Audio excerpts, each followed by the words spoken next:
Vamos trazer um outro assunto aqui para o nosso programa, gente. Há pouco tempo, nós falamos aqui sobre algumas medidas determinadas pelo governo para as escolas combaterem o bullying na sala de aula e também através dos meios digitais. Com a explosão do uso de telas e também de internet, que acaba envolvendo crianças, adolescentes, que isso acaba trazendo um grande problema. Pais podem ser responsabilizados. Esse é um novo tema que nós vamos trazer agora, que ganhou, inclusive, gente, um tema que ganhou uma discussão muito grande através do mundo jurídico, né? Eu vou conversar agora com a advogada Ana Paula Siqueira, professora universitária e pesquisadora em cyberbullying e também violência digital, para a gente saber um pouquinho mais sobre esse assunto através do nosso programa. A doutora já está conectada aqui, deixa eu dar uma boa tarde para ela. Doutora, boa tarde, sempre bem-vinda no nosso programa. Tudo bem? Como vocês estão? Tudo bem por aqui e por aí, doutora? Tudo ótimo. Sempre é um prazer poder conversar sobre educação digital. Falar sobre bullying, falar sobre problemas e processos digitais, isso é muito importante porque a gente sempre traz a especialista, a doutora, nesse assunto. Ô, doutora, pai e mãe é sim responsável por alguns atos dos seus filhos? A gente estava usando até como exemplo aqui o caso que aconteceu lá nos Estados Unidos, né? Aquele garoto que acabou tirando a vida de outras pessoas e quem deu a arma para ele foi a mãe. E a mãe também foi penalizada com a mesma medida. Pai e mãe podem ser responsabilizados pelos atos dos seus filhos? Então vamos lá, a gente tem que separar as duas formas de responsabilidade: a responsabilidade criminal e a responsabilidade civil. A responsabilidade civil nunca se teve dúvida, ou seja, todos os atos que o filho menor de idade venha fazer que cause dano material ou dano moral para alguém ou para um grupo de pessoas, os pais têm que responder.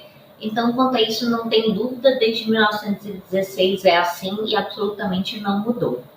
Então, o julgamento que teve, que foi bem emblemático nos Estados Unidos, foi em relação àquele tiroteio em Columbine. E aí a mãe foi condenada, né, em virtude de ter disponibilizado essa arma para o filho. O pai ainda está em julgamento, mas foi condenada na parte criminal. Por quê? Porque ela poderia ter evitado o dano se a arma não tivesse de fácil acesso, né? Poderia ter evitado um dano maior, justamente de não deixar, né, uma arma de fogo em poder de um menor de idade. E isso é uma das coisas que agora vai começar uma discussão aqui, acredito que bem saudável, que é sobre a omissão penalmente relevante. Então, a gente já tem isso no Código Penal, tá? No artigo 13 do Código Penal. Então, quando é que o bullying e o cyberbullying as pessoas vão ser punidas por essa omissão? Elas tinham o dever de agir e não agiram. Então, todas as vezes que você tem um dever de fazer algo e não o faz, é isso que o artigo 13 do Código Penal fala, você assume o resultado. Então, ou seja, você entra como coautor desse ato ilícito. Então, se você tem o dever de vigiar os seus filhos e não o vigia, pelo artigo 13, a condenação se estende. Se você tem o dever de aplicar a lei do bullying na escola e não aplica, aí nós teremos o quê? Uma responsabilidade sobre bullying e cyberbullying de quem? Do diretor e do mantenedor da escola. Então, essa parte da responsabilidade criminal, ao meu ver, se estende tanto para os pais, que têm o dever de agir, de impedir, né, de tomar todas as medidas, e o dever da escola também de agir e de tomar todas as medidas de prevenção. Te usar como um exemplo. Então, se por acaso um garoto venha praticar um bullying contra um outro garoto, né? E por coincidência esse garoto acaba tirando a sua vida por causa desse bullying que ele acabou recebendo. Se o pai e a mãe não tomar nenhuma providência, o pai e a mãe podem ser penalizados também da mesma forma? É isso que vai ter que se analisar no caso concreto. Então, o que vai se verificar?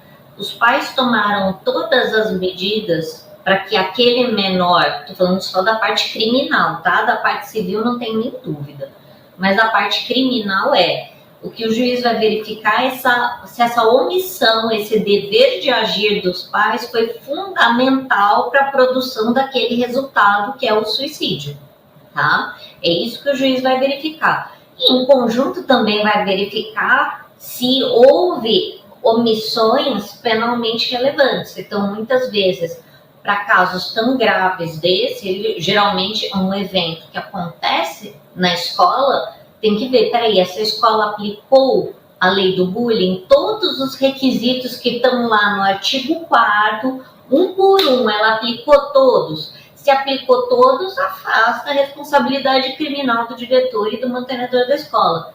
Não aplicou? Aproxima-se a responsabilidade para verificar, né, o quanto que a omissão desse diretor gerou a questão suicídio. Provada a responsabilidade desse pai, ou no caso do diretor da escola, as penas são iguais, inclusive as do réu, ou não, doutora? Aí vai se verificar justamente no caso a caso, né? Porque as penas são aplicadas de acordo, né, com a gravidade da omissão, com agravantes, com atenuantes, enfim. O juiz, ele avalia, cada pessoa recebe uma pena muito específica, de acordo com o que ela participou para aquele evento, né? No caso, evento suicídio. Então, se nós estamos falando de uma instigação ao suicídio, nós teríamos aqui o quê? Não é nem uma vara criminal normal que vai analisar, é uma vara do tribunal do júri, porque é crime contra a vida. Então, na vara do tribunal do tribunal do júri, nós temos o quê? Todos os crimes contra a vida, que é aborto, homicídio, infanticídio, genocídio e instigação ao suicídio. Sobre essa situação que eu acabei colocando para a senhora, lá no caso dos Estados Unidos, a sentença deve sair somente em abril, mas fala-se que a mãe pode ser condenada a 15 anos de prisão. A pena é muito rigorosa, doutora? 15 anos? Para neste caso da mãe? No caso, o filho dela até foi apenado com prisão perpétua, né? E, então, a grande questão que se vai verificar nesse caso, né? E pelo que eu entendi do que eu li da decisão, é que ela disponibilizou a arma. Então, nos Estados Unidos tem, em alguns determinados estados, a comercialização de armas, ela é muito aberta, as pessoas, sei lá, você vai abastecer um carro e recebe uma arma, enfim. E tudo isso tem um preço, né? E geralmente quem paga esse preço são quem? Os incapazes, né? Ou seja, quando eu falo incapazes, leia-se menores de 18 anos, pessoas que têm necessidades especiais, idosos, ou seja, aqueles mais vulneráveis. Tem algum caso aqui no Brasil que a senhora conheça que já aconteceu alguma prisão relacionada a esse assunto, doutora? Relacionado a esse assunto, porque primeiro o tema ainda é muito novo e principalmente quando se trata de instigação ao suicídio, a parte da prova ainda realmente ela é um pouquinho mais difícil. Com os grupos de WhatsApp fica muito mais fácil você apurar o ato criminoso. Mas quando antes vivíamos em uma época analógica, era mais difícil. Mas, por enquanto, ainda não tenho notícias. Doutora, no caso aqui do Brasil, o mais recente foi lá no Rio Grande do Sul. A mãe foi responsabilizada por não ter dado atenção às atividades da filha na internet. Foi isso mesmo, doutora? Foi. Aí foi uma indenização de R$8.000. E aí a gente vai para a área civil. Tá? Então, a gente sai da área criminal e vai aqui para a área do direito civil. Então, é aquilo que a gente conversou. O pai e a mãe, eles respondem por todas as ações que seu filho comete, né? Seja um dano moral, seja um dano material. Então, nesse caso específico, houve a condenação para que o pai respondesse pelo ato ilícito praticado pelo filho, no caso a mãe. Então, relacionado à internet, é de total responsabilidade dos pais investigar tudo aquilo que o filho está vendo e o que está fazendo na internet, doutora? Sim, o pai ele tem o poder de ver, tem que investigar, tem que instalar controle parental. Não existe direito de privacidade entre pais e seus filhos menores de idade. Não existe, tá? Então, o pai tem que dar isso, pegar e-mail, ver tudo, absolutamente tudo. Agora, um ponto muito importante. O pai e a mãe, ele é responsável pelos atos de seu filho quando está sob sua guarda e vigilância. Se os atos aconteceram dentro da escola, a responsabilidade vai ser conjunta com a escola.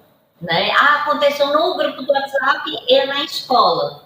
Responsabilidade conjunta da escola e do pai.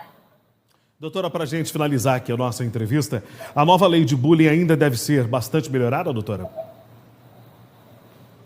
Sempre vai necessitar de melhoras, né? Um dos pontos que todo mundo achou estranho é cyberbullying, a pena é de 2 a 4 anos de reclusão. Então, é questionável?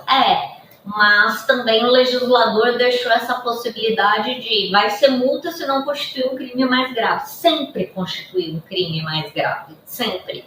Ou você vai para ameaça, ou você vai para o constrangimento ilegal, ou você vai para injúria, calúnia, difamação, lesão corporal. Tudo isso são crimes mais graves.